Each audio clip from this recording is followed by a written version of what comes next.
RRB, l'invité du matin.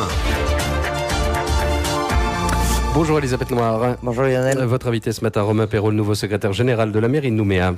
Romain Perrault, bonjour. Bonjour Elisabeth. Tout nouveau secrétaire général, vous avez pris vos fonctions le 1er août. Oui, il y a tout juste une semaine. Alors vous étiez jusqu'à présent directeur de la police municipale, vous succédez à Marie-Paul Tourte-Trolu qui a été nommée commissaire déléguée de la République en province Nord. C'est une opportunité pour vous, vous attendiez à cette nomination ? Non, je m'y attendais pas parce que j'étais très bien à la police municipale, mais c'est une belle marque de confiance que m'a fait le maire. Et puis ça va être une nouvelle expérience, un challenge absolument passionnant, enthousiasmant. En quoi ça consiste exactement, secrétaire général de la ville de Nouméa ?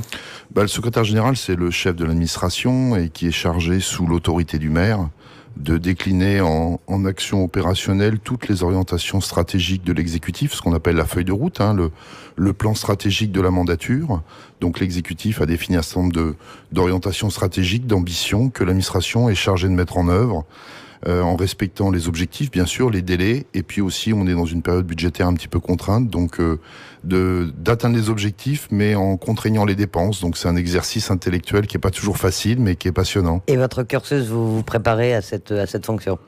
Moi, je suis donc originaire du ministère de l'Intérieur. Les commissaires de police sont un corps de conception et de direction.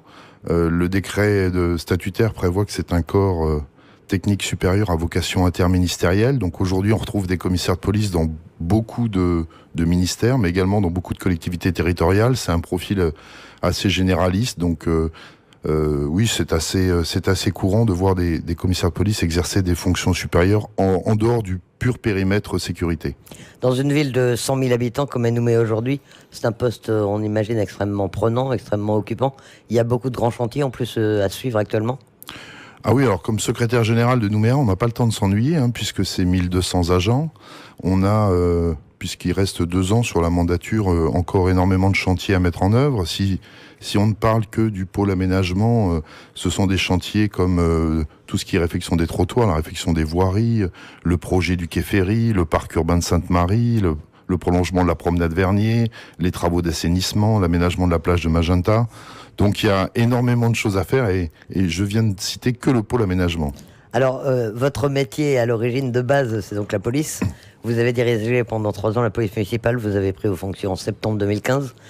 Quel bilan vous faites aujourd'hui ? Il y avait déjà tout un travail de réorganisation à faire quand vous avez pris les choses. Oui, c'était la feuille de route que le maire m'a assignée il y a 3 ans en me nommant la direction de la police municipale. C'était de réorganiser complètement la police municipale afin d'abord d'exercer une présence plus soutenue sur la voie publique. En interne, c'était également une rénovation de certaines pratiques managériales, de renouer le dialogue social interne.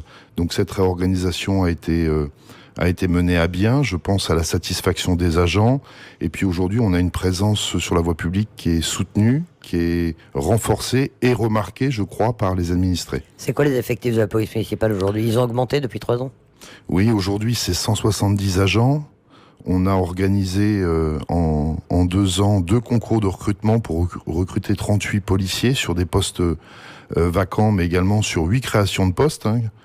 Il faut le souligner, dans le contexte budgétaire, créer 8 postes de policiers, c'est un effort financier considérable. Donc aujourd'hui, la police municipale, c'est 170 agents.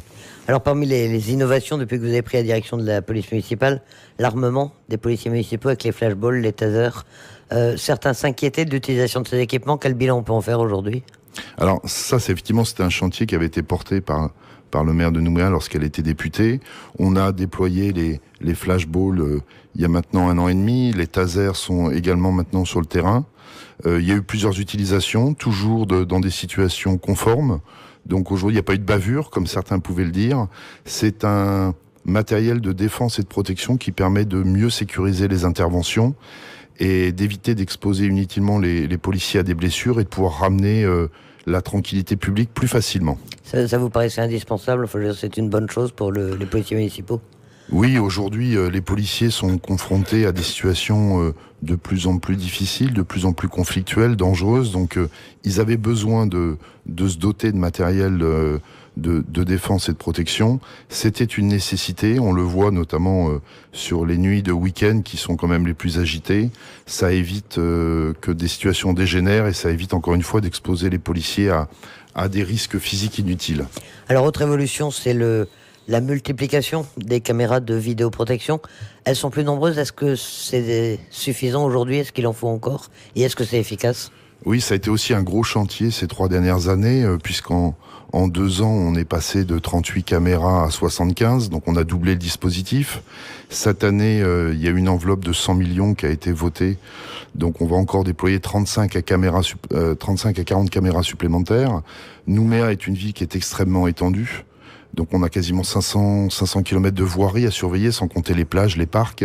Donc on a besoin d'un système de vidéoprotection. C'est à peu près 11 000 faits d'incivilité ou de délits qui sont constatés chaque année par le biais des caméras. Donc c'est un outil aujourd'hui qui est extrêmement utile et le déploiement va dans le bon sens afin de renforcer la sécurité au quotidien. Alors, vous avez aussi lancé une brigade canine. On en est où là? Elle est opérationnelle ou pas encore? Alors elle est opérationnelle depuis cette semaine. C'est effectivement dans le prolongement de l'armement. C'est aussi une unité d'appui qui est destinée à aider à gérer les situations les plus conflictuelles, notamment sur des groupes conséquents de consommateurs d'alcool qui sont parfois rétifs à la parole policière.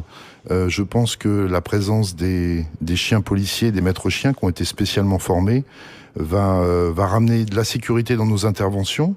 Et puis également va dissuader certains fauteurs de troubles. Donc là encore, c'était une commande du maire. On l'a mis en œuvre et j'ai quitté la police un petit peu trop tôt, mais en tout cas, elle est opérationnelle depuis cette semaine et je pense que c'est une très bonne chose pour la sécurité des Nouméens. C'est combien de policiers et combien de chiens, une brigade canine? Là, actuellement, nous sommes à 2 maîtres chiens et 2 chiens policiers. Qui doivent intervenir essentiellement, donc c'est pour...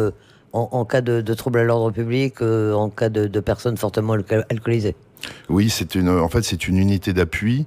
On est parfois confronté à des situations, notamment de RIX, qui impliquent parfois 20, 30 ou 40 personnes. C'est compliqué de ramener le calme rapidement, sans exposer les policiers inutilement. Et on le voit dans les villes qui en sont déjà dotées.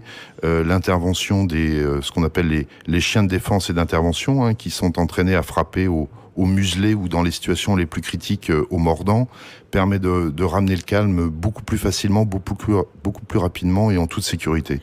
Mais alors Romain Perrault, malgré tous ces moyens, malgré ces innovations, l'insécurité reste une réalité aujourd'hui à Nouméa. On le voit tous les jours avec des faits divers. Récemment, l'agression d'un chauffeur de bus Caroya, les mois derniers, les semaines précédentes, les casses, les cambriolages. C'est une fatalité, l'insécurité ? Non, c'est pas une fatalité, sinon j'aurais pas exercé ce métier pendant 20 ans. C'est certain que on ne doit pas relâcher les efforts. Il faut continuer à s'adapter en permanence aux phénomènes de délinquance qui, eux, évoluent. On a lancé l'année dernière le dispositif de participation citoyenne, que les gens connaissent sous l'appellation de voisins vigilants, dans un quartier qui était extrêmement touché par la délinquance. Le bilan qu'on va bientôt en faire après 1 an d'expérimentation montre que les résultats sont très positifs. Donc il y a des systèmes des dispositifs qui permettent de lutter plus efficacement. Donc il faut être inventif, il faut être attentif, il faut examiner en permanence comment évolue la délinquance, où est-ce qu'elle se déplace, quelle est sa typologie, pour essayer de lutter le plus efficacement contre. Il y a une grosse attente des Nouméens en matière de sécurité qui est légitime.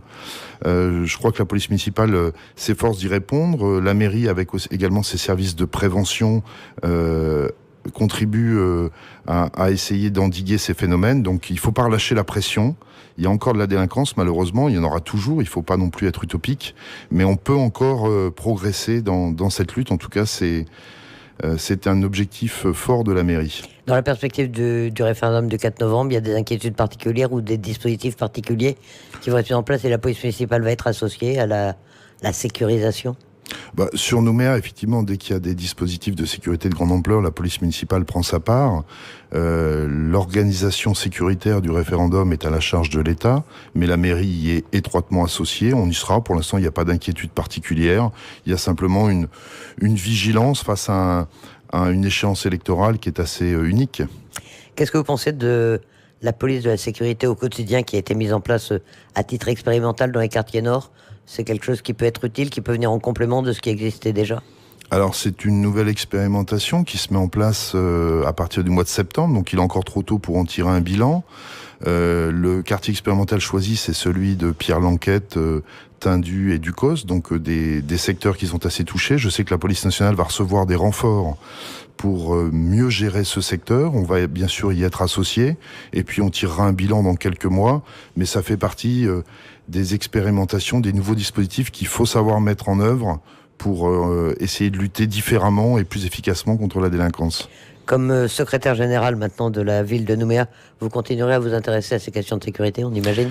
Absolument, puisque le secrétaire général de Nouméa est en direct en charge du pôle sécurité, donc les pompiers, la direction des risques sanitaires, mais aussi la police. Je pense que c'est aussi un signe qu'a sans doute voulu envoyer le maire de Nouméa en nommant à la tête de l'administration un des directeurs du pôle sécurité. Donc je continuerai à être pleinement impliqué, parce qu'encore une fois, c'est une des priorités de la mandature. Et alors, qui va prendre votre succession à la direction de la police municipale, ou qui l'a prise déjà, puisque vous n'êtes plus en fonction, vous êtes maintenant secrétaire général ? Alors, je peux pas vous faire la primeur de la nomination, puisque l'avis de vacances de poste est toujours en cours. Pour l'instant, c'est le directeur adjoint, Daniel Meignier, qui a pris l'intérim de la police municipale et qui continue à garder le cap qui a été tracé depuis 3 ans. Et donc, dans quelques semaines, il y aura la nomination d'un nouveau directeur. Avec un avis, donc un appel à candidature qui a été lancé par la ville de Nouméa. Tout à fait. Romain Perrault, nouveau secrétaire général de la mairie de Nouméa, merci d'accepter notre invitation. Merci à vous.